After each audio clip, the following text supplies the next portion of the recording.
Hola, buenos días a todos. Vamos a tratar de finalizar hoy en este vídeo la exposición que estábamos haciendo de la filosofía de Malebranche. Y habíamos visto, en el último vídeo habíamos quedado en que esta filosofía, que muchas veces se consideran estos sistemas metafísicos como pues sistemas que no tienen actividades, que no tienen que ver con la realidad, que son puramente especulativas, decíamos que no es así, ¿no? Que el caso de Malebranche se puede encontrar que Malebranche con su filosofía también fue una especie de ideólogo de una clase social en Francia muy importante, que es la clase de la burguesía provinciana, que precisamente será la clase de la que saldrán los ilustrados, los ideólogos ilustrados que conducirán a la famosa Gran Revolución, en la que se acaba eliminando la monarquía absoluta. Y en ese sentido se puede decir que el malebranchismo, por sus ideas puramente filosóficas, de la idea de, como vimos, del ocasionalismo, que es una doctrina metafísica o filosófica, si quiere llamar, sin embargo, que introduce la idea de que solo Dios es causa de lo que ocurre en el mundo, es causa ocasional, y en ese sentido la idea también de que Dios crea el mundo según leyes generales, no con leyes atendiendo a aspectos particulares, como decíamos en el vídeo anterior, en el sentido de que Dios, cuando crea, el ejemplo famoso, ¿no?, que se cita, cuando crea los meteoros, la lluvia, pues lo hace según leyes generalísimas y muy simples, y no puede entonces hacer que llueva. Nos parece irracional que se pierda el agua, que cae en el mar y no cae en los campos, como decíamos. Pero es que según Malebranche, Dios no puede atender en la creación a los intereses particulares, sino que solamente legisla según leyes generales. Veíamos también que esto, y muy simple, ¿no?, que es como son las leyes de la física, que si no, no podrían ser generales. Y por tanto, esta idea de que hay unas leyes generales que están por encima de nuestra voluntad, incluso de la voluntad divina, que puede hacer milagros, pero que podría hacer en último caso algún milagro, como todavía admite Malebranche, pero que en realidad no puede, está atado por sus leyes, ¿no? Y lo que muchas veces se considera milagros o prodigios, pues es porque no entendemos esas leyes, esas leyes generales simples que son las que está descubriendo la ciencia moderna. Este es el sentido racionalista, ¿no?, que hay en Malebranche, y que luego también veíamos que tenía una aplicación moral, asuntos morales, como por qué el problema del mal, ¿no? ¿Por qué entonces en el mundo ha sido creado por Dios con leyes generales, por qué ocurren tantas catástrofes, terremotos, donde muere muchísima gente? Claro, aquí Malebranche liga esto a la idea de que al producir el mundo por leyes generales, lo relaciona, pues se puede relacionar con la producción en serie, ¿no? Esto lo hace un estudioso de Malebranche, Martial Gerould, que tiene varios libros sobre Malebranche, un historiador francés.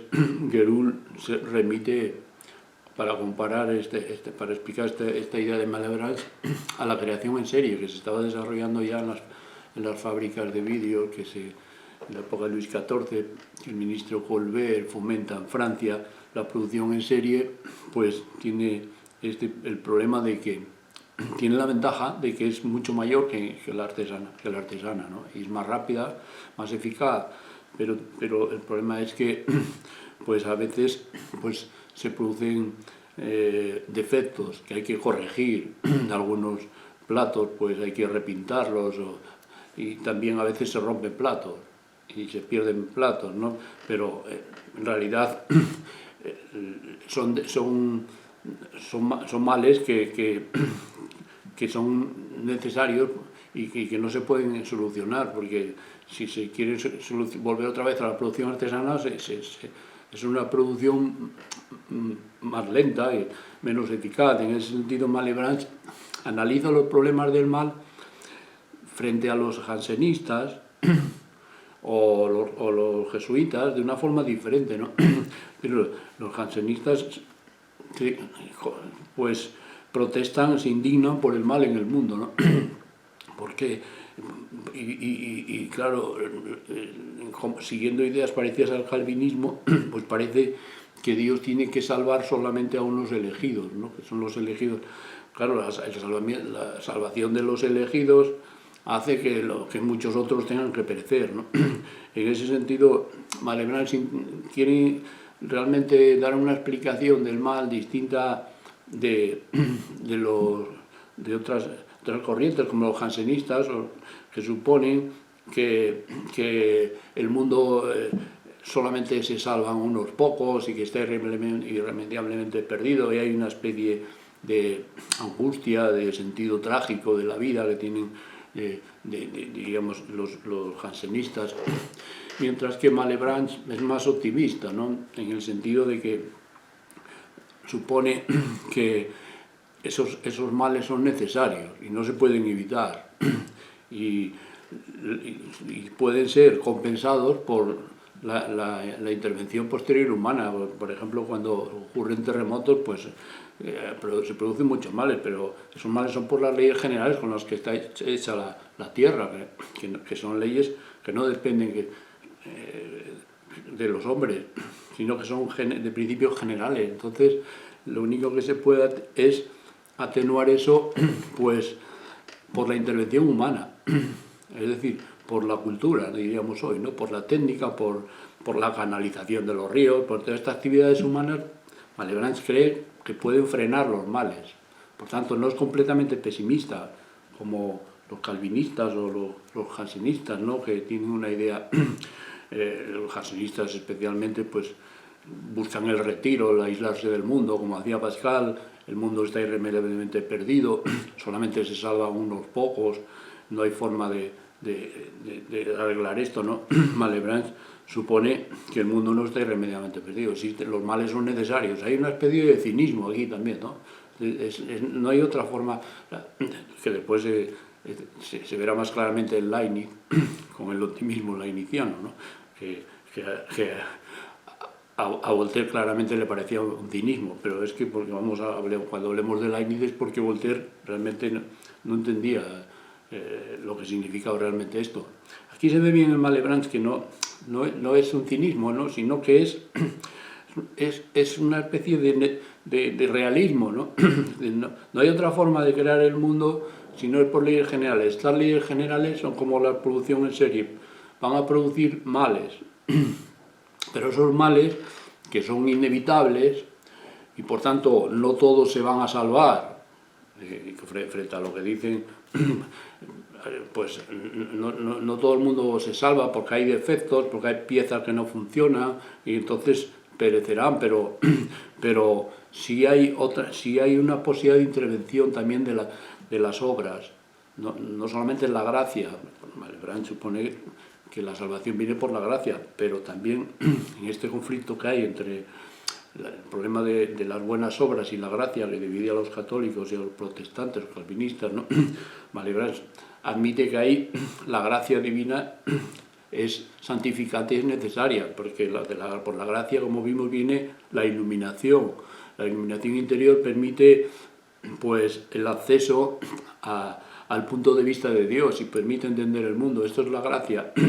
Y gracias a entender el mundo, que nos da la gracia, alguno, pues, como Descartes, como estos filósofos, como los científicos, entienden el mundo, pues pueden poner los medios para que produzcan técnicas que permitan actuar sobre el mundo, es decir, por las buenas obras, por las obras inteligentes, hacer canalizaciones para que cuando haya una inundación, que es inevitable, que está por encima de nuestra voluntad, estos terremotos, no podemos controlar la naturaleza, porque obedece a leyes además generales. Solamente cuando entendemos esas leyes podemos poner los medios para, en la medida de lo posible, resolver estos males. Entonces la solución que da Malebranche al problema no es una solución moral, ni es una solución de justicia.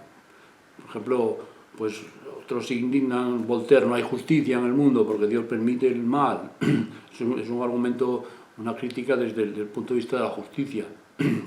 Este mundo no es justo, o el mundo está dominado, pues Dios es malo porque permite que muera muchísima gente. Frente a estos problemas, estos planteamientos éticos o jurídicos, Malebranche ofrece una aplicación en términos estrictamente de economía científica, económicos diríamos, ¿no? Es decir, de máximos y mínimos, como dirá después Leibniz, ¿no? Es decir, las leyes son generales, Dios actúa según leyes generales, no puede entrar en organizar el mundo según los intereses particulares, porque entonces se destruiría la física y no podríamos entender nada, no funcionaría el mundo, sería un caos, ¿no? Por eso, si son leyes generales, en ese sentido, pues son universales, son principios muy simples y Dios mismo actúa así por economía, diríamos, ¿no? ¿Por qué? Porque es mejor la producción en serie que la artesana, porque económicamente es mejor, aunque haya pues platos que se rompen o hay defectos, pero siempre es mejor, ¿no? En ese sentido es en el que Malebranche intenta explicar cómo son las leyes de la naturaleza, ¿no? Desde el punto de vista de Dios, y cómo Dios introduce este argumento en términos económicos. Y esto es lo que decíamos en el último vídeo, que relaciona a Malebranche con una escuela económica que aparece en Francia en la segunda mitad del siglo XVIII, que es la fisiocracia, y que está relacionada con en sus fundadores, por ejemplo, Quesnay, o el fundador Dupont de Nemours, y después Turgot. Es una serie de personajes intelectuales, economistas, políticos en Francia, que son los que ponen las bases de esta escuela económica, la fisiocracia, que es, diríamos, la proyección más mundana de estas ideas malebranchianas, porque estos fundadores se habían educado en la filosofía de Malebranche y eran malebranchianos. Es decir, vamos a tratar de esto, pero antes de hablar entonces, para poner colofón a esta influencia de Malebranche en la vida social de Francia, vamos a referirnos a otra influencia, que esta influencia se realiza a través de la enseñanza y de los colegios del oratorio. Y de la orden del oratorio a la que pertenece Malebranche, decíamos que es a través de la cual penetra esta filosofía moderna cartesiana en las clases sociales de Francia. Es decir, una filosofía nueva no es eficaz si no consigue arraigar en un grupo social que después la defienda y se guíe en su actividad por estas nuevas ideas. Esta es la diferencia de lo que pasó en Francia y de lo que pasó en España. En España realmente la filosofía moderna no entró hasta el siglo XIX, que empieza cuando se produce la caída de la monarquía absoluta y se introducen los gobiernos liberales de las monarquías constitucionales, pues ahí es entonces cuando en España empiezan a entrar la filosofía moderna y empieza a haber una filosofía moderna que después, pues con el krausismo, intentos de introducir una filosofía moderna, luego con Unamuno, el grupo del 98, que ya se preocupan porque España tenga una filosofía nueva, moderna, e intentan conocer la filosofía moderna. Unamuno, por ejemplo, es el ejemplo típico que primero se hizo positivista, luego se pasó al marxismo, luego se hizo existencialista, en fin. Unamuno es como se va picoteando por todas estas filosofías modernas que había en Europa, y que España había estado cerrada a ellas por lo que sea, y y acaba adoptando después el existencialismo de Unamuno, ¿no? Y Ortega también después, pero esto ocurre en España muy tardíamente porque las instituciones educativas en España estuvieron controladas por la Iglesia Católica durante prácticamente hasta el siglo XIX, y las cátedras todavía de las universidades, la cuestión de la enseñanza de la filosofía. En ese sentido, hasta que no se rompe esta influencia, no penetran las ideas modernas en España. Este es el retraso que nosotros tenemos con respecto a Francia. En Francia también decíamos que quizás en España tenía que haber, estas ideas podían haber penetrado por el prestigio de un filósofo que se considerase español, como era Spinoza, pero no fue posible porque Spinoza era ateo, materialista, como algunos dicen, entonces era lo peor que pasó. Spinoza en ese sentido no entró en España hasta el siglo XX, es decir, incluso hasta la segunda mitad del siglo XX. No se empieza a estudiar a Spinoza, a tomárselo serio y a seguir verlo como modelo, ¿no? Como modelo de una posible filosofía española. No se hace hasta la segunda mitad del siglo XX, aquí en Oviedo, con Gustavo Bueno, por ejemplo. Pero esto produjo un retraso evidente, por mucho que se quiera discutir hasta dónde llega ese retraso, eso es así, es un hecho. Ahora habrá que explicarlo. Pero en Francia no hubo ese retraso. ¿Por qué? Porque Descartes sí consiguió penetrar en la sociedad francesa y desplazar la filosofía aristotélica, que aunque siguió dominando las universidades, sin embargo, diríamos en ciertos grupos sociales empezaron a introducirse estas ideas nuevas frente a Aristóteles, las ideas cartesianas, que llegaron a influir incluso en Luis XIV, que tenía como lector a Cordemois, que era un cartesiano. Es decir, que en ese sentido Luis XIV mantuvo cierta independencia de Roma, ¿no? Y por el nacionalismo de la Iglesia en Francia, a partir de Richelieu y todos estos grandes reformadores, que son hombres de Estado, que son los que crean el Estado moderno en Francia, ¿no? En esa época se está creando, en el siglo XVII, el Estado moderno en Francia, un siglo después de que se había creado en España, con los reyes católicos, ¿no? El equivalente de Richelieu, pues, es en España el cardenal Cisneros, la época de los reyes católicos, que es el que crea realmente el Estado moderno. La monarquía española es la primera que crea un Estado moderno. Ese modelo se copia en Francia en esa época, Luis XIV. La diferencia está en que hay una filosofía nueva, y Luis XIV y los franceses en general, pues, aunque en principio, debido a la influencia de la Iglesia, que todavía existía, Francia sigue siendo católica, aunque Francia también, a diferencia de España, estuvo dividida en unas guerras religiosas de los protestantes católicos, que llevaron a varias guerras civiles, incluso la muerte, el asesinato de reyes, como Enrique III. Es decir, que en ese sentido Francia padeció una violencia muy grande por cuestiones religiosas, cosa que España no padeció, porque entonces España era la superpotencia y estaba más a salvo de todos estos problemas, y se mantuvo un cierre desde el punto de vista ideológico y religioso que preservó al país del desarrollo de estos conflictos religiosos. Francia no, pero Francia precisamente tiene como contrapartida a esta situación tan difícil que atraviesa Francia y que culmina en Luis XIV, cuando Luis XIV consigue, con el precedente de Luis XIII, Luis XIV consigue organizar el Estado moderno y establecer un Estado poderoso que mantiene a Francia en una situación uniforme de la Francia católica. Incluso los protestantes al final serán expulsados, los hugonotes, cuando Luis XIV pues deroga el edicto de Nantes y tal.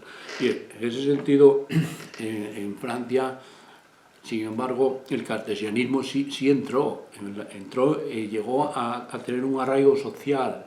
No entró en las universidades, porque había algunos casos aislados, había, sobre todo en la física, pero en general la filosofía de Descartes, la forma de pensar cartesiana, no entra en la universidad, sino que entra llega a ejercer un influjo en los franceses a través de los colegios de enseñanza media, diríamos hoy, de enseñanza, los colegios previos a la universidad, ¿no? como ya veíamos que eran los colegios que habían fundado los jesuitas, dándose cuenta que era muy importante el fortalecer la ideología de la sociedad en su lucha contra el protestantismo, la contrarreforma, ¿no?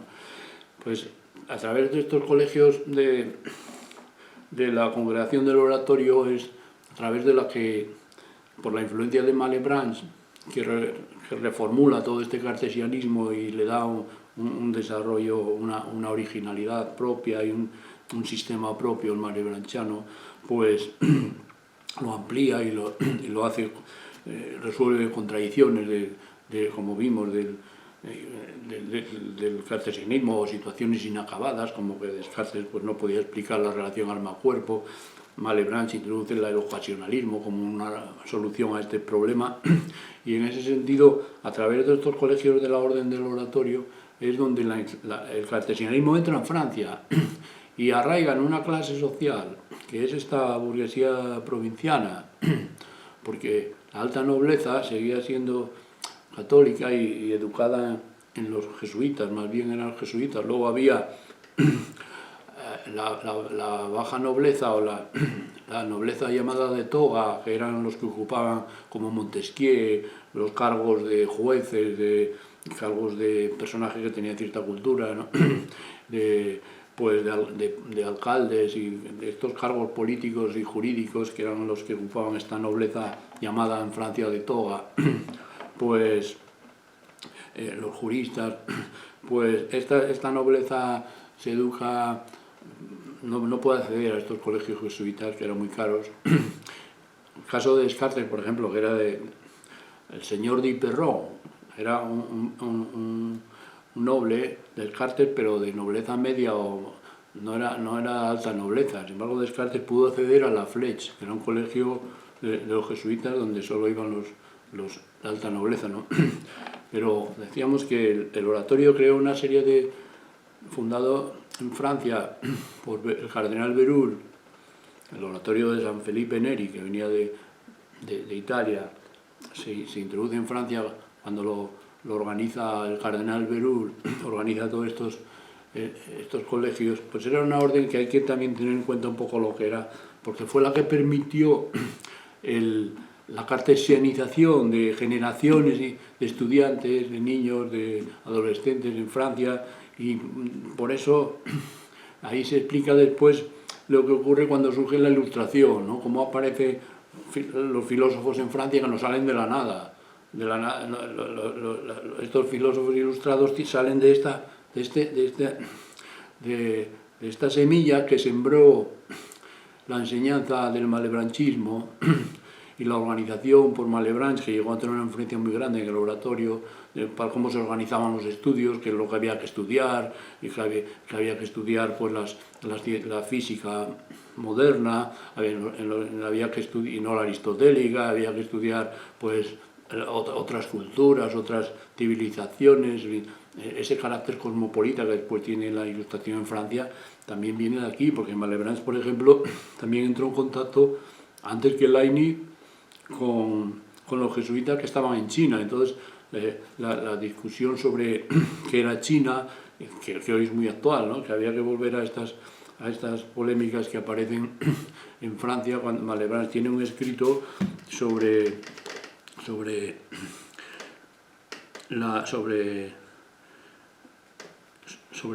Confucio, ¿no? Sobre la comparación entre Confucio, la religión china confuciana, la creencia de China en el dios que llaman ellos Li, y la materia, el mundo, Qi, y todos estos temas que traían los jesuitas españoles que habían ido a China y durante ya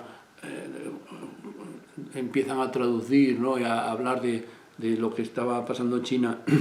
Y Malebranche tiene contacto con algunos de estos jesuitas y tiene un escrito que se llama precisamente Conversación de un filósofo cristiano con un filósofo chino.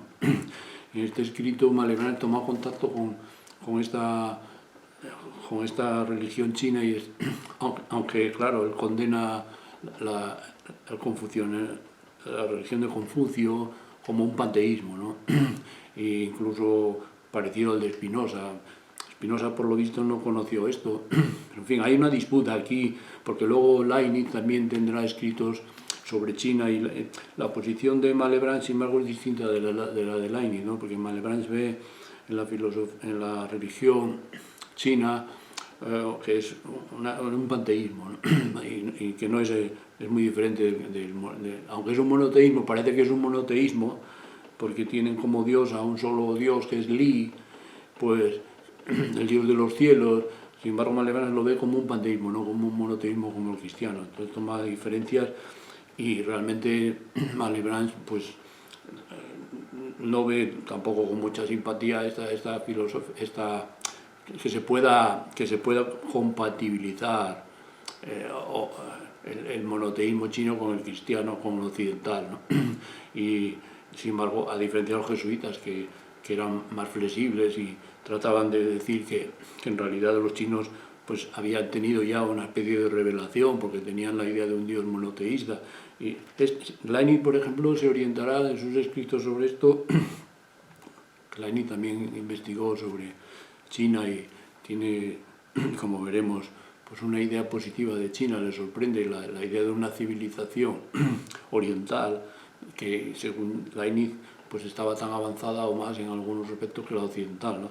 Leibniz sí es más simpatizante con China y con la posibilidad de interpretar a China como una civilización. De Malebranche, sin embargo, no es así. De Malebranche saldrá la idea de Montesquieu en el espíritu de las leyes, que Montesquieu se educa en los colegios malebranchianos. Saldrá la idea de Montesquieu de que China es el despotismo asiático, ¿no? La idea de que China es un despotismo, no es algo positivo, ¿no? Esto será la idea de Montesquieu. La idea de Leibniz es lo contraria. Leibniz no ve a China como un despotismo. En fin, es una discusión que se inicia aquí con Malebranche, con este escrito de Malebranche. Bien, pues volviendo al oratorio, voy a leer un texto de un libro de María del Carmen Iglesias, El pensamiento de Montesquieu.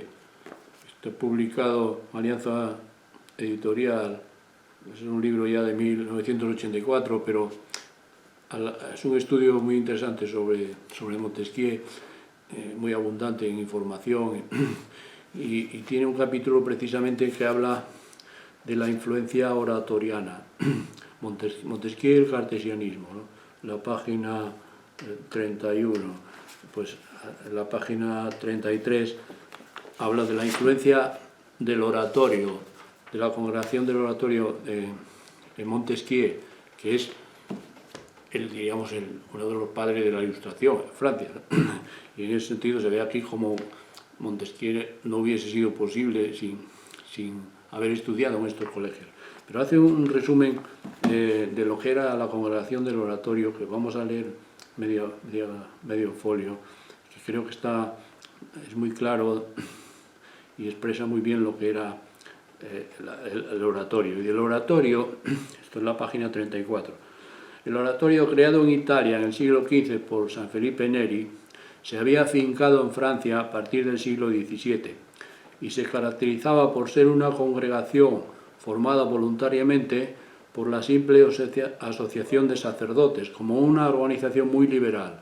Entra el que puede, pero sale el que quiere, se decía en el oratorio, y con espíritu profundamente religioso en el sentido de su fundador francés. Bueno, la idea de que no era una secta, ¿no? Que era, o no era una organización muy cerrada como otras organizaciones religiosas, como los jesuitas. Era más liberal, ¿no? En el sentido de que entra solo el que puede, no entra cualquiera. Tiene que tener una serie de méritos para que lo dejen entrar en esta organización, pero después había bastante libertad para poder salir, cosa que no ocurre con las sectas, ¿no?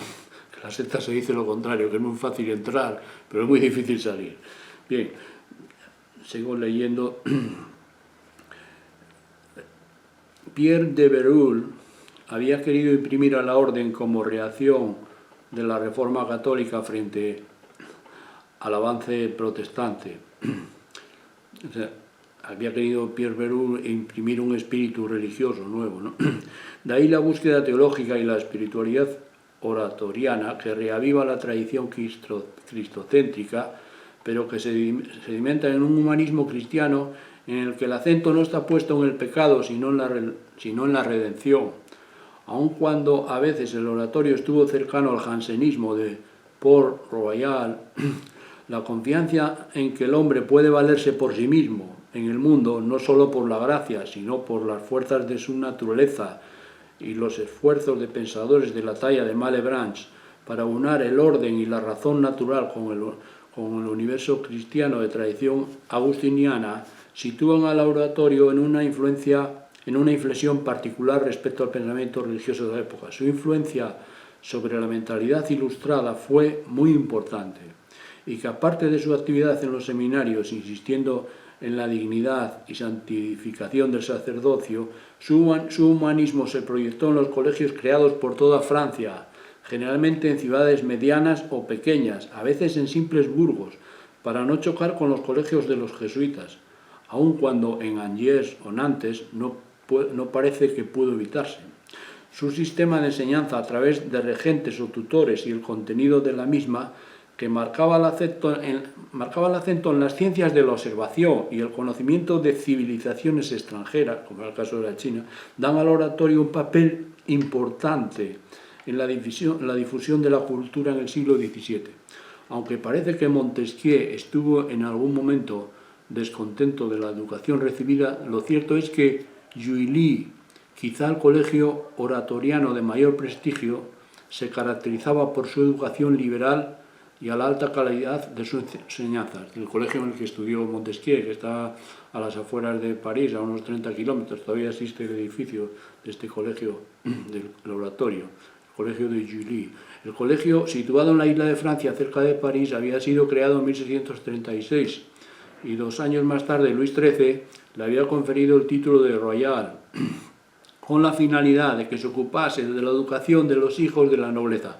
Aunque tuvo alumnos muy ilustres, el propio duque de Berwick, hijo natural del rey de Inglaterra y con quien Montesquieu mantuvo siempre buena relación, parece que predominaron fundamentalmente los hijos de la pequeña y mediana nobleza provincial.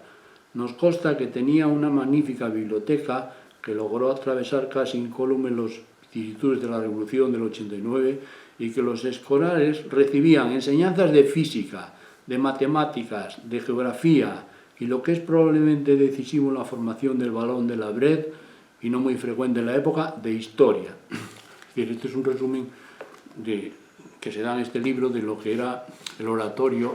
En ese sentido fue la mediación para que las ideas de Malebranche arraigasen, ¿no? Las ideas no mueven el mundo, pero, como se dice, ¿no?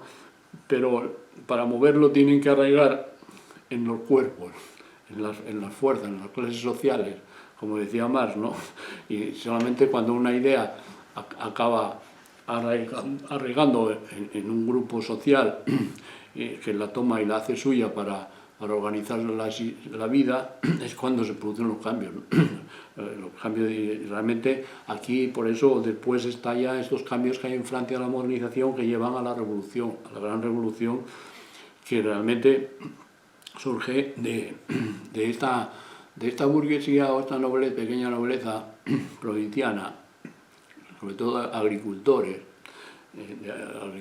ricos o agricultores que mejoraban, intentaban mejorar los cultivos, y en ese sentido también, aunque tiene fama siglo XVII,